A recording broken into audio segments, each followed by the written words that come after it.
चाहे सशर्त विक्रय द्वारा बंधक हो और चाहे अंग्रेजी बंधक हो, दोनों ही बंधक के प्रकार हैं। और जब दोनों बंधक के प्रकार हैं तो दोनों को बंधक की जो सामान्य परिभाषा है, जो जनरल डेफिनेशन है, उससे अलग करके हम नहीं देख सकते। और बंधक की जो सामान्य परिभाषा है वो क्या कहती है? वो कहती है कि बंधक ये विनिर्दिष्ट स्थावर संपत्ति में के किसी एक हित का अंतरण। इसका मतलब यह हुआ कि सशर्त विक्रय द्वारा बंधक, इसमें लिखा भले ही ये रहे कि साहब अमुक दिनांक को बंधक धन की अदायगी न होने की सूरत में जो विक्रय पत्र दृश्यता निष्पादित किया गया है वह विक्रय पत्र ऑथेंटिक हो जाएगा, लिखा भले ही ये रहे। लेकिन इसका अर्थ यह कदापि नहीं हो सकता कि विक्रय पत्र वाकई ऑथेंटिक हो जाए। ठीक है ना, यह संभव नहीं है। सशर्त विक्रय द्वारा बंधक में कुछ भी लिख दें आप, अंग्रेजी बंधक में आप कुछ भी लिख दें, लेकिन तत्वतः वे बंधक in substance they are form of the mortgage. वो बंधक से अलग नहीं है। और जब वो बंधक से अलग नहीं है तो उनके पक्षकारों को बंधक करता या बंधकदार यही माना जा सकता है। उन्हें आप किसी नाम से पुकारना शुरू कर दो, आप उन्हें क्रेता विक्रेता ये कहना शुरू कर दो, क्योंकि वहां दृश्यता विक्रय होगा और यहां अंग्रेजी बंधक इसे करने की जो प्रक्रिया है, अंग्रेजी बंधक करने की जो प्रक्रिया, ठीक है, प्रक्रिया है, उसमें हित का आत्यंतिक अंतरण यह होगा। लेकिन क्या वाकई हित का आत्यंतिक अंतरण यह होगा? कैसे हो जाएगा? जब बंधक करता और बंधकदार दोनों जिस समय पर अंग्रेजी बंधक कर रहे हैं उस समय वो ये जानते हैं कि हम बंधक कर रहे हैं। बंधक करने की किस प्रक्रिया को उन्होंने अपना लिया है इससे कोई मतलब ये थोड़ा ही होता है। बच्चों ने खेलने की किस प्रक्रिया को अपना लिया है इससे बच्चों का खेल, ठीक है, वास्तविकता ये तो नहीं बन जाता। आपने रामलीला करने की क्या प्रक्रिया अपना ली इससे राम और सीता जो रामलीला में पात्रों के रूप में चित्रित हैं उनका विवाह तो नहीं हो जाता। ठीक है ना? तो जब बंधक करता और बंधकदार ये बंधक करने के आशय से इकट्ठा हुए हैं, इनका अंतिम आशय क्या है? बंधक करना। तो इन्होंने बंधक करने की प्रक्रिया में तरीका वो अपना लिया जिसे बाइबिल वफा या सशर्त विक्रय द्वारा बंधक या कुतकुबला या सशर्त विक्रय द्वारा बंधक या लहन गहन या सशर्त विक्रय द्वारा बंधक इन नामों से जाना जाता है। इन्होंने प्रक्रिया वो अपना ली या अंग्रेजी बंधक की अपना ली। इससे अंतर क्या हुआ? इससे अंतर क्या पड़ा? रहे तो वो बंधक, ठीक है, वो बंधक ही रहेंगे क्योंकि एक बार बंधक सदैव बंधक। सिद्धांत ये है, प्रिंसिपल क्या कहता है? एक बार बंधक सदैव बंधक। और ये किसमें प्रिंसिपल विकसित हुआ था? नोक्स बनाम राइस। ठीक है, नोक्स बनाम राइस में प्रिंसिपल विकसित हुआ और अपने, ठीक है, देश में माननीय उच्चतम न्यायालय द्वारा भी इस सिद्धांत को, ठीक है, मान्यता ये दी गई है। तो हमारे यहां भी इस सिद्धांत को मान्यता मिल गई कि एक बार बंधक सदैव बंधक। तो जब एक बार बंधक सदैव बंधक, तो इस धारणा के लिए कोई स्थान हो ही कैसे सकता है कि जो सशर्त विक्रय द्वारा बंधक है, यह जो अंग्रेजी बंधक है, वो किसी भी दशा में विक्रय में परिवर्तित हो जाए। ये तो बात प्रिंसिपली गलत है, ये तो सैद्धांतिक रूप से बात गलत है, तो हो ही नहीं सकता। इट इज इम्पॉसिबल, क्योंकि एक बार बंधक सदैव बंधक। हां, ये ठीक है कि अंग्रेजी बंधक हो, सशर्त विक्रय द्वारा बंधक हो। इनमें बंधक करने की जो प्रक्रिया, जो प्रोसीजर, ये अडॉप्ट होता है। ये प्रोसीजर वो प्रोसीजर है जिसके कारण से ये विक्रय जैसा दिखने लगता है, लेकिन जो दिखता है वो सच नहीं होता। ठीक है, बच्चे गुड्डे गुड़ियों का खेल खेलते हैं, ठीक है, कई बार वो खेल में कुछ भी बन जाते हैं, तो क्या बच्चे वो हो जाते हैं जो वो बन जाते हैं? ठीक है, आप जो कुछ बन जाएंगे वो हो जाएंगे। आप फैंसी ड्रेस में डीएम बन जाते हैं, डीएम हो जाते हैं आप। ठीक है, वो स्कूलों में आपको ले जाते हैं, थानों में कि एक दिन का फलाना, तो वो एक दिन के आप हो जाते हैं क्या? ठीक है, जो दिखता है वैसा हो जाए, ये थोड़ी होता है। आप सशर्त विक्रय द्वारा बंधक या अंग्रेजी बंधक, इसकी डेफिनेशन को बंधक की सामान्य परिभाषा से अलग करके कैसे पढ़ सकते हैं? वो तो पढ़ा ही नहीं जा सकता। और अगर कभी होता है वहां कोर्ट में, विक्रय पत्र आपके सामने रखा है, एक पक्ष कहता है ये सशर्त विक्रय द्वारा बंधक है, और एक पक्ष कहता है ये विक्रय पत्र है। ठीक है, जिसमें क्योंकि पैसा बकाया रह गया था, इसलिए यह लिख दिया गया कि अमुक दिनांक तक अगर पैसा नहीं देंगे तो विक्रय शून्य हो जाएगा, या विक्रय आतंतिक हो जाएगा, या अगर ये वापस लेना चाहे वापस ले लेंगे। इस शर्त के साथ ये विक्रय है। एक पक्ष ये कह रहा है, आपको फैसला करना है तो फिर साक्ष्य के आधार पर फैसला होगा।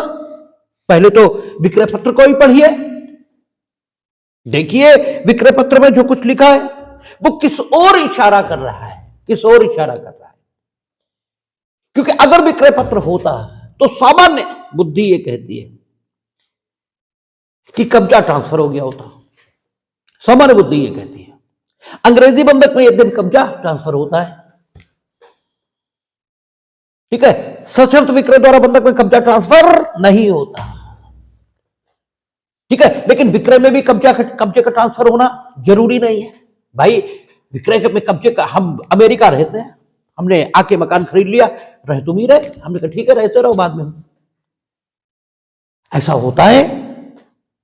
ठीक है, तो विक्रय के समय कब्जा ट्रांसफर हुआ या नहीं, ये आत्यंतिक सबूत जरूर नहीं है, लेकिन फिर भी एक बात है कि नॉर्मली कब्जा ट्रांसफर होता है। लेकिन एक तो कब्जा ट्रांसफर नहीं, एक तो कब्जा ट्रांसफर नहीं, फिर और क्या दिखाई दे रहा है कि जो क्रेता है वो मकान में ही रह रहा है, ये भी दिखाई दे रहा है। ये भी नॉर्मली नहीं होता, लेकिन ये भी कोई आतंतिक तौर पर नहीं कहा जा सकता कि इसके आधार पर यह तय कर दिया जाए कि प्रश्नगत व्यवहार विक्रय है अथवा बंधक, ये भी नहीं है। लेकिन एक रिलेवेंट चीज है, ठीक है, उसके बाद आगे हम देखते हैं। तो ये लिखा हुआ कि 10 वर्ष के अंदर, 10 वर्ष के अंदर अगर ये प्रतिफल की रकम क्रेता को वापस दे दे विक्रेता, तो क्रेता वापस विक्रेता को ये प्रश्नगत संपत्ति ये दे देगा। अब ये तो बिल्कुल ही कॉमन सेंस के खिलाफ है। 10 साल में संपत्ति की कीमतें कहां जाएंगी? अगर वाकई ये विक्रय है तो क्या पागल हो गया है जो 10 साल बाद? ये तो चलो हो सकता है कि ये लिखे कि 10 साल बाद पक्षकारों में से समझ रहे हो कि 10 साल बाद अगर ये पैसा हमें वापस करेंगे तो तत्कालीन बाजार की कीमत पर हम संपत्ति इनको वापस कर देंगे। ये तब भी संभव हो सकता है, लेकिन ये कैसे संभव हो सकता है कि ये लिखा हो कि आज से 10 साल बाद यही प्रतिफल जो विक्रय पत्र में वर्णित है ये अगर हमें दे देंगे तो हम इन्हें वापस कर देंगे? ऐसा तो नहीं होता। ठीक है, ये तो विक्रय की मूल भावना के खिलाफ जा रहा है। ठीक है, ये तो होता ही नहीं।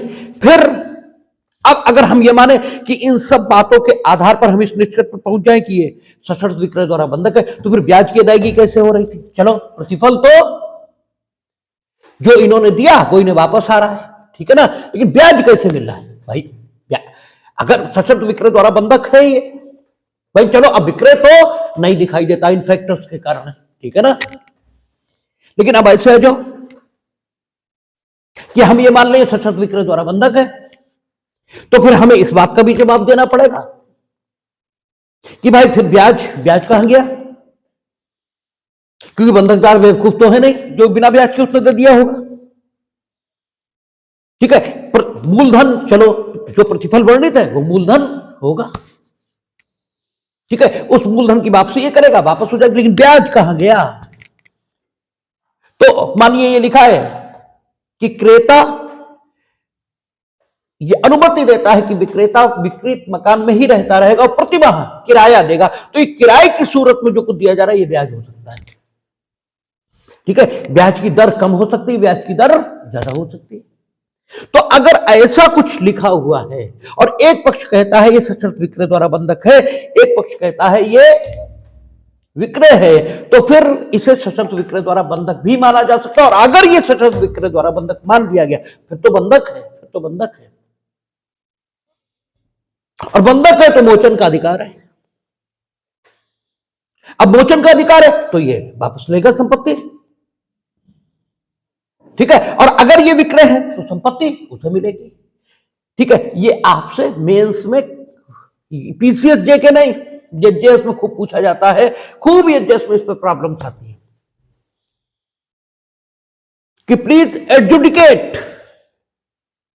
डिसाइड करिए ये सशर्त ये विक्रय है या नहीं। वो सशर्त विक्रय द्वारा बंधक का नाम भी नहीं लेते क्योंकि कानून आपको मालूम होना चाहिए भाई। कानून, when you are aspirant for the post of additional district and session judge, then you must know the law. वो तो कहते प्लीज डिसाइड, ठीक है, what is the true nature of this transaction, who is right, क्या है ये। अब आप उस प्रॉब्लम को पढ़िए, उसमें देखिए क्या क्या स्थितियां हैं, उसके हिसाब से डिसाइड करिए कि संपत्ति किसको, तो ये पूछते हैं संपत्ति किसको मिलनी चाहिए, बता दीजिए। उसके लिए आपको सशर्त विक्रय द्वारा बंधक भी आना चाहिए और विक्रय ये भी आना चाहिए। और आपके दिमाग में you must be clear in your mind that सशर्त विक्रय द्वारा बंधक ये हमेशा बंधक है। अंग्रेजी बंधक हमेशा बंधक है क्योंकि इसमें प्रक्रिया विक्रय की जरूर अपना ली जाती है। विक्रय की प्रक्रिया यानी इन बंधकों में प्रक्रिया ऐसी जरूर अपनाई जाती है कि हितों का आत्यंतिक अंतरण ये दिखाई देने लगता है, लेकिन इनफैक्ट हितों का आत्यंतिक अंतरण होता नहीं है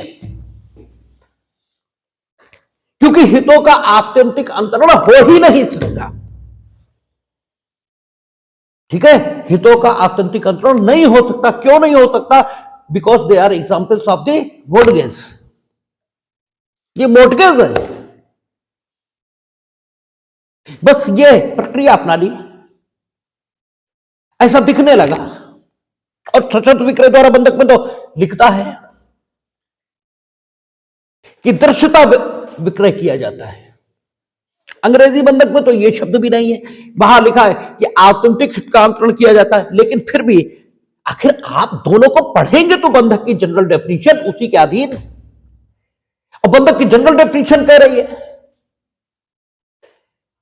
कि बंधक विनिर्दिष्ट स्थावर संपत्ति में के किसी एक हित का अंतरण है, तो फिर सारे हितों का अंतरण ये संभव कैसे है? How it is possible? ये संभव कैसे है? और फिर अगर आप ऐसा सोचते हो, फिर एक बार बंधक सदैव बंधक, इस प्रिंसिपल का क्या होगा भाई? इसका क्या मतलब बचा? ये भी तो आप ही बताते हैं कि एक प्रिंसिपल है जो नोक्स बनाम राइस में डेवलप हुआ और हिंदुस्तान में स्वीकार हुआ। तो फिर इस प्रिंसिपल का क्या अर्थ? और जब एक बार बंधक है, सदैव बंधक है, तो फिर सशर्त विक्रय द्वारा बंधक या अंग्रेजी बंधक किसी भी परिस्थिति में, किसी भी परिस्थिति में ये विक्रय कैसे बन जाएगा? ये वचनों की प्रकृति में, ठीक है, नेचर ऑफ द प्रॉमिस, ये वचन बदल कैसे जाएगा भाई? प्रस्थापना की गई होगी, प्रस्थापना स्वीकृत हुई होगी, वो वचन बनी होगी, ठीक है ना? तभी तो, क्योंकि अंततः संपत्ति का अंतरण हुआ तो संविदा के माध्यम से होगा। तो वचन की प्रकृति ये तो दी गई बंधक की सूरत की, और तुम कह रहे बदल गई अपने आप विक्रय की सूरत में, जबकि दूसरे पक्षकार का कोई रोल ही नहीं, उसका रोल, उसने पैसा नहीं दिया। तो पैसा नहीं दिया तो पैसा न देने के लिए बंधकदार के रूप में जो तुम्हें हक कानून ने दिए वही तो इस्तेमाल करोगे कि तुम विक्रेता के हक, ठीक है, तुम क्रेता के हक ये इस्तेमाल करना शुरू कर दोगे। कानून तुम्हें क्या हक दे रहा है ये धारा 67 बता रही, ठीक है ना? धारा 67 बताती है कि बंधकदार के अधिकार क्या है। और बंधकदार के अधिकार मीनिंग देयर बाय whether he is a mortgagee of simple mortgage, ठीक है? बंधक के जो 6 प्रकार हैं उनमें से किसी भी बंधक का वो बंधकदार हो,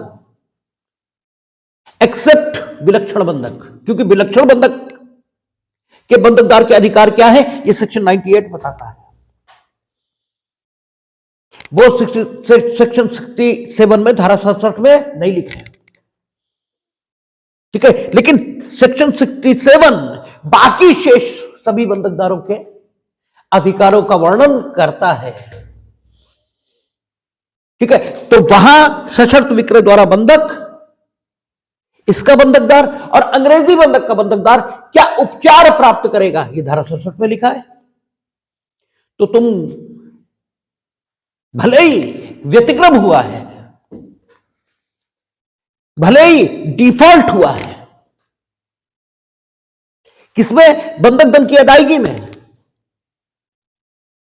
लेकिन तुम जो कुछ प्राप्त करोगे वो तो धारा 67 सेक्शन 67 इसमें जो अधिकार वर्णित है वही तो प्राप्त करोगे। वहां सीधे कहता है सशर्त विक्रय का जो बंधकदार है वो क्या प्राप्त करेगा? पूर्वबंध का अधिकार। तो तुम विक्रय कैसे प्राप्त कर लोगे? कानून के खिलाफ प्राप्त कर लोगे, अपनी मर्जी। वो तो कहता पूर्वबंध का प्राप्त करोगे। अंग्रेजी बंधक, उसका बंधकदार क्या प्राप्त करेगा? विक्रय, इसका अधिकार प्राप्त करेगा। तो तुम भैया, ठीक है, क्रेता कैसे प्राप्त कर लोगे ये बताओ? कानून जो नहीं देगा वो भी मिल जाएगा। ये फर्क है, इसको समझना पड़ेगा। और 90, ठीक है, 9 कहे या न कहे लेकिन 90 जरूर कहना पड़ेगा। 90% लोग यही बताते हैं कुछ नहीं, वो सशर्त विक्रय द्वारा बंधक कुछ वो तो बहुत ईजी, इसीलिए कानून पढ़ने में बड़ा इजी लगता है। और पढ़ने में नहीं, सुनने में बड़ा इजी लगता है, पढ़ने में तो बहुत कठिन लगता है।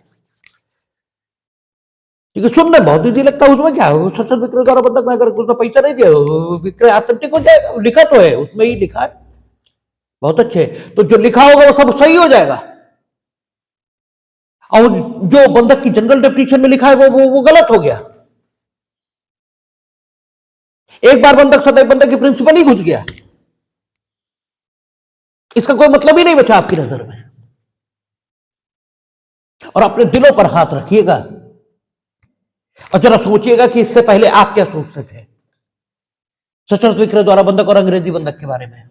किसी को बताइएगा मत, क्योंकि बताएंगे तो झूठे, क्योंकि बताएंगे आप ये कि हम तो नानी पालकी वाला है, अब बताएंगे तो ये, ठीक है। इसलिए दिलों पर हाथ रखिएगा और जरा सोचिएगा कि इससे पहले हम मानते क्या थे, और जो मन जवाब दे उसी के अकॉर्डिंग अपने कानूनी ज्ञान का परीक्षण ये कर लीजिएगा। और फिर पढ़ने की आवश्यकता, बेयर को पढ़ने की आवश्यकता, किताब को पढ़ने की जरूरत, इस पर आपका विश्वास दृढ़ हो जाएगा कि कानून बिना किताब और बिना बेयर, आप सोचो कोई यूट्यूब देखकर, कोई आसमानी चैनल देखकर, कोई इंसर्ट के माध्यम से कानून आपके दिमागों में घुस जाएगा, तो बिल्कुल नहीं होगा, कतई नहीं होगा। ये सब कुछ सहायक है, सब कुछ सेकेंडरी है। प्राइमरी बेयर और किताब, यही है, इसी को उठाना होगा, फिर सब कुछ फायदा देगा। इससे पहले कुछ फायदा नहीं देगा। और हमने पहले भी कहा कि आप शॉर्टकट कोई ढूंढ रहे हैं कंपटीशन का, तो अगर कोई यहां लिखा कर आया है तो उसकी तो बात नहीं करता, वो तो भैया यहां लिखा कर आया तो हो ही जाएगा। लेकिन बाकी shortcut will cut you short, shortcut आपको छोटा कर देगा। शॉर्टकट होता नहीं कानून में, कुछ कानून में नहीं, कंपटीशन में नहीं होता। थारो जानकारी चाहिए, कहां से पूछा जाएगा पता नहीं, एक एक नंबर पर लड़ाई होगी। आप प्री में 50, प्री के पेपर में 50-60 सवाल करके बड़े खुश हो जाते हैं। 50-60 तो जनरल कर रहे हैं, जहां पर सिलेक्शन है उसके तो आसपास नहीं हो, ठीक है, उसके आसपास आना पड़ेगा। और उसके लिए जरूरी है बेयर और किताब। तो एक बात हमेशा के लिए ध्यान कर लेंगे कि सशर्त विक्रय द्वारा बंधक हो, अंग्रेजी बंधक हो, बंधक का कोई प्रकार हो, और बंधक विलेख में कुछ भी लिखा हो, बंधक विलेख हमेशा बंधक के सामान्य, बंधक की उस जनरल डेफिनेशन के अधीन रहेगा जो जनरल डेफिनेशन लेजिस्लेचर ने सेक्शन 58 में दी है। और वो है कि बंधक विनिर्दिष्ट स्थावर संपत्ति में के किसी एक हित का अंतरण है, वो, ठीक है, डेफिनेशन, ये डेफिनेशन है। इसलिए कुछ भी ऑटोमेटिकली चेंज नहीं हो सकता। अब सवाल बचता है कि सशर्त विक्रय द्वारा बंधक और अंग्रेजी बंधक में फर्क क्या है? तो फर्क दो बातों का, सशर्त विक्रय द्वारा बंधक में कब्जा ट्रांसफर नहीं होता, अंग्रेजी बंधक में कब्जा ट्रांसफर होता है। दूसरी बात, सशर्त विक्रय द्वारा बंधक में यह लिखा होता है कि अमुक तिथि तक, ठीक है ना। सशर्त विक्रय द्वारा बंधक में शब्द जो कहता है किसी निश्चित तारीख को, यही शब्द अंग्रेजी बंधक में भी है, किसी निश्चित तारीख को बंधक धन का प्रसंदा है। अगर कर दिया जाएगा तो विक्रय शून्य हो जाएगा, नहीं किया जाएगा किसी निश्चित तारीख को। लेकिन इस निश्चित तारीख को शब्दों को जब पढ़ते हैं तो यह हो जाता है कि निश्चित तारीख तक। और अंग्रेजी बंधक में डेट फिक्स होती है, बस उसी डेट पर संदाय होना है या उसी डेट पर संदाय नहीं होना है, न उससे पहले न उसके बाद। लेकिन सशर्त विक्रय द्वारा बंधक में निश्चित तारीखों का अर्थ ऐसे लिया जाता है कि बंधक किए जाने के दिनांक से उस निश्चित तारीख, ठीक है, जो तय की गई पक्षकारों के बीच, उस तक संदाय न होने की दशा में ये जो है विक्रय आतंतिक हो जाएगा, या विक्रय शून्य हो जाएगा, या जो क्रेता की स्थिति में दर्शित व्यक्ति है वो संपत्ति का प्रति अंतरण ये कर देगा विक्रेता के पक्ष में, स्थिति में दर्शित व्यक्ति के पक्ष में। ये अंग्रेजी बंधक और सशर्त विक्रय द्वारा बंधक का फर्क, ठीक है, फर्क ये दोनों के बीच रहता है। लेकिन मोटा मोटा हमेशा के लिए समझेंगे कि बिल्कुल नहीं, एक बार बंधक सदैव बंधक, चाहे वो कोई बंधक हो। और जहां तक हम लोगों ने बात की थी विलक्षण बंधक की, तो विलक्षण बंधक एक ऐसा बंधक है जो डेफिनेशन में ही कहता है कि न ये सादा बंधक है, न ये भोग बंधक है, न ये हक विलेखों के निक्षेप द्वारा बंधक है, न ये अंग्रेजी बंधक है। जब कुछ नहीं तो इसका मतलब, जब सामान्य परिभाषा एक इसकी विकसित की जाती है सामान्य शब्दों में, कि जब एक बंधक में एक से अधिक बंधकों के लक्षण मिलने लगे तो वह बंधक विलक्षण बंधक कहलाता है। ये एक वर्केबल डेफिनेशन ये डेवलप कर ली जाती है। It is a workable definition. इसे वर्केबल डेफिनेशन हम क्यों करें? इसे वर्केबल डेफिनेशन इसलिए कह रहे हैं कि अगर एक बंधक में एक से अधिक बंधकों के लक्षण ये मिला दिए जाएं तो वो बंधक किसी भी बंधक की डेफिनेशन में एक्सक्लूसिवली आएगा ही नहीं। और जब आएगा नहीं तो विलक्षण बंधक की डेफिनेशन संतुष्ट हो जाएगी। जैसे आप सादा बंधक में कब्जा ट्रांसफर कर दें, भोग बंधक में स्वयं को पर्सनली ऑब्लाइज कर लें संपत्ति को, ठीक है, वापस करने के संबंध में, ठीक है ना। सशर्त विक्रय द्वारा बंधक करें किंतु एक निश्चित तारीख को ही पैसा आप देंगे, ये लिख दें, ठीक है ना। तो अब एक बंधक में अनेक बंधकों के लक्षण मिलने लगे तो इसलिए वो विलक्षण बंधक की परिभाषा में जाएगा। लेकिन बंधक का प्रकार कोई हो, जो कुछ हासिल होगा बंधक की संविदा में, जो बंधक के संपत्ति के अंतरण के प्रकार में, वह केवल और केवल क्या होगा? वो केवल और केवल बंधककर्ता और बंधकदार के अधिकार यही हासिल होंगे, इसके अलावा कुछ भी हासिल नहीं हो सकता। और बंधककर्ता के अधिकार क्या है? वो धारा 60 बताएगी। बंधकदार के अधिकार क्या है? वो धारा 67 ये बताएगी, ठीक है। तो यही हासिल होगा। और जो जितने बार आप सशर्त विक्रय द्वारा बंधक और अंग्रेजी बंधक इसे देखेंगे तो आपको इस संदेह के निवारण में मदद मिलेगी। और इस पर जोर हम इसीलिए दे रहे हैं कि ये कठिन कॉन्सेप्ट है, और जब आप अपनी किताबों में पढ़ेंगे तो वहां कई उदाहरण ये दे रखे हैं जिनके माध्यम से न्यायालय ने ये निर्णय दिया है उन दशाओं में जबकि प्रकटता विक्रय दिखाई दे रहा था कि ये सशर्त विक्रय द्वारा बंधक है। और सशर्त विक्रय द्वारा जो बंधक है वो शुरू ही इन्हीं परिस्थितियों में हुआ है। मुस्लिमों में सशर्त विक्रय द्वारा बंधक इसकी शुरुआत हुई है क्योंकि उनके धर्म में ब्याज लेना यह खराब माना जाता था। लेकिन पैसे अच्छे तो सबको लगते हैं और आदमी स्मार्टनेस इससे काम लेता है। वो तो भगवान को भी बेवकूफ ये बनाना चाहता है। ये आदमी की इच्छा है, वो खुद को बहुत स्मार्ट समझता है, वो समझता है कि भगवान को भी बेवकूफ बनाया जा सकता है। तो मुसलमानों ने ये कॉन्सेप्ट विकसित किया, वो लोगों को धन उधार देते थे, ठीक है। अब धन उधार दिया, अब ब्याज देने की इच्छा है, तो क्या किया उन्होंने? ये दिखा दिया कि हमने तुम्हारी अमुक संपत्ति खरीद ली और ये पैसे पकड़ो। हमने तुम्हारी अमुक संपत्ति खरीदी, संपत्ति की कीमत ये पकड़ो, ठीक। 10 साल बाद तुम हमें इतने पैसे अगर दे दोगे तो हम तुम्हारी अमुक संपत्ति ये वापस कर देंगे।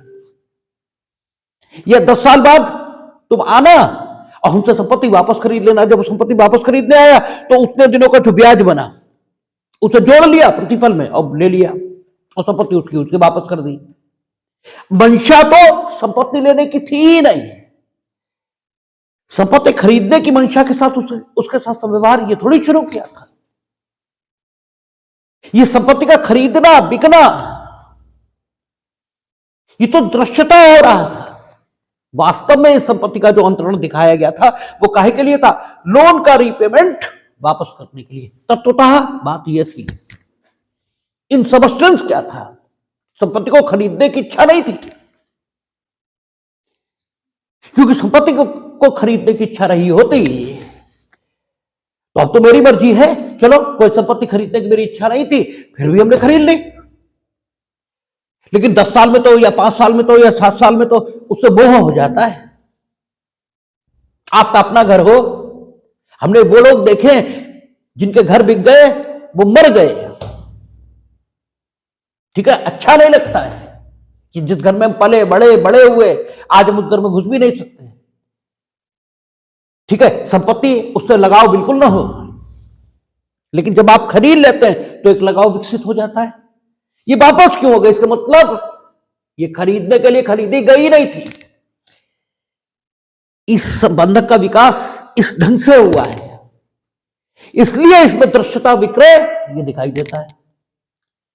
लेकिन दृश्यता विक्रय है, लेकिन विक्रय तो नहीं है। इसलिए सशर्त विक्रय द्वारा बंधक या अंग्रेजी बंधक, इसमें किसी प्रकार के भ्रम में पड़ने की कोई जरूरत नहीं है। ये हमेशा बंधक रहेंगे और इसमें जो तथाकथित क्रेता और विक्रेता होंगे वे वास्तव में बंधक कर्ता और बंधकदार होंगे। तो जो वो वास्तव में होंगे उसी के मुताबिक उन्हें हक मिलेंगे। बंधककर्ता को जो हक मिलते हैं वो धारा 60 में मिलते हैं। धारा 60 बंधककर्ता के अधिकारों को वर्णन करती है। ठीक है, धारा 60 बताती है कि बंधककर्ता के क्या क्या अधिकार हैं। धारा 60 कहती है कि बंधककर्ता का मोचन का अधिकार है, और धारा 60 यह भी कहती है कि मोचन के अधिकार पर अगर आपने कोई प्रतिबंध लगाया तो बंधक का संव्यवहार शून्य हो जाएगा। यह बात नहीं है। बंधक का संव्यवहार तो ऐसा सच बना रहेगा। जो कुछ शून्य होगा वो होगा मोचन का अधिकार। इसको प्रतिबंधित करने के लिए जो कुछ आपने लिखा है वो शून्य हो जाएगा। मानो ऐसे मान लिया जाएगा मानो तुमने उसको शून्य करने के लिए कुछ लिखा ही नहीं था। मोचन के अधिकार के विरोध में कुछ लिखा ही नहीं था। मोचन के अधिकार के विरोध में कुछ भी लिखने या कुछ भी करने की कोई स्वतंत्रता आपको नहीं है। आप चालाक हैं। ठीक है, हम जो इस बात के बेहद खिलाफ रहते हैं कि पढ़े लिखों को मताधिकार होना चाहिए। क्यों होना चाहिए? पढ़े लिखों को सुरखाब के पर लगे होते हैं। इस दुनिया को जितना बदसूरत पढ़े लिखों ने बनाया है उतना बदसूरत तो अनपढ़ों ने बनाया ही नहीं है। ओसामा बिन लादेन इंजीनियर थे, अल जवाहिरी इंजीनियर थे। ठीक है, बड़े बड़े लोग, जो बड़े बड़े लोग तो न कहें, बड़े बड़े दुष्ट लोग, रावण के बारे में बताया जाता है कि वो बहुत भारी विद्वान था। तो विद्वता और मानवीय गुणों का परस्पर कोई संबंध नहीं है। कबीर अनपढ़ है लेकिन मानव मात्र, उसका दर्द, उसकी संवेदना उन्हें अनुभव होती है। ठीक है, तो संवेदनशीलता और आपका, ठीक है, संवेदनशीलता और ज्ञान, इसके बीच परस्पर कोई ताल्लुक नहीं है। ज्ञानी अनुभव ये है, अक्सर असंवेदनशील होते हैं। ठीक है, और मानवता को जरूरत संवेदनशीलता की है, ज्ञान की नहीं। ज्ञान की नहीं कहने का अर्थ यह है कि ज्ञान की उतनी जरूरत नहीं है जितनी जरूरत संवेदनशीलता की है। क्योंकि संवेदनशीलता के बिना मानवता का अस्तित्व तो असंभव है, और जब अस्तित्व होगा तभी तो ज्ञान का कोई मतलब होगा। तो प्रथम चीज ये ज्ञान नहीं है। ठीक है, प्रथम चीज संवेदनशीलता है। आप धूर्त हैं, इसलिए आप अपने ज्ञान का दुरुपयोग करके क्या कर सकते हैं? मोचन के अधिकार पर प्रतिबंध ऐसे लगा सकते हैं जो देखने में मोचन के अधिकार पर प्रतिबंध नहीं लगेगा, लेकिन वास्तव में मोचन के अधिकार पर प्रतिबंध ही होगा। ऐसे भी लगा सकते हैं। जैसे सशर्त विक्रय द्वारा बंधक में आप, या अंग्रेजी बंधक में आप क्या कर रहे थे? बंधक ऐसे कर रहे थे कि वो देखने से विक्रय लग रहा था, लेकिन तत्वतः विक्रय था। क्यों? आपकी मर्जी, आपका मन, ये विक्रय करने का नहीं था, ये बंधक करने का था। ठीक है, ऐसे ही मोचन का अधिकार जो कि अप्रतिबंधित अधिकार है, जो अपराज्य अधिकार है, उस पर आप प्रतिबंध ऐसे भी लगा सकते हैं जो देखने में प्रतिबंध न लगे लेकिन वाकई प्रतिबंध ही हो। ठीक है, आप ऐसे लिख सकते हैं कि बंधक अमुक अवधि का होगा। ठीक है, या अंग्रेजी बंधक या सशर्त विक्रय द्वारा बंधक में आप क्या लिख सकते हैं? आप लिख सकते हैं कि अगर अमुक दिनांक को, ठीक है, पैसा देने में, पैसे की वापसी में यह किया गया व्यतिक्रम, तो फिर आगे बंधककर्ता को कोई हक नहीं होगा कि वह अपने मोचन के अधिकार का प्रयोग करे। आप ये लिख सकते हैं। अब ऐसा लगता है मानो मोचन का अधिकार नहीं रोका गया, लेकिन रुक तो रहा ही है। एक बार बंधक सदैव बंधक, नियम यह है, ठीक है। और मोचन का अधिकार बंधककर्ता का अधिकार है।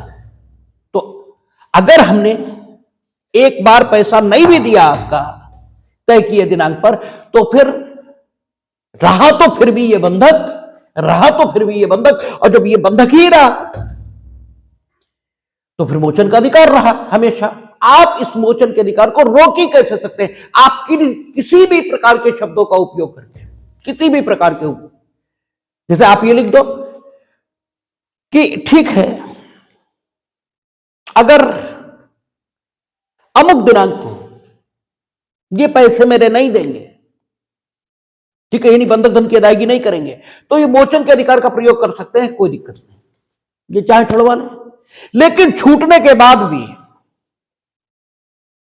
संपत्ति में अमुक अधिकार मेरे होंगे, और वो जो अमुक अधिकार आपके होंगे वे संपत्ति के अधिकारों, जो संपत्ति के अधिकारों में से ऐसे महत्वपूर्ण अधिकार हैं कि उनके बिना संपत्ति का कोई मतलब रहेगा ही नहीं। ठीक है, आम का बाग बंधक रखा गया था, आपने लिख दिया कि अमुक दिनांक को ये मोचन कराएंगे। अगर अमुक दिनांक को मोचन न कराएं तो चूंकि ये बंधक है तो इनका मोचन का अधिकार रहेगा।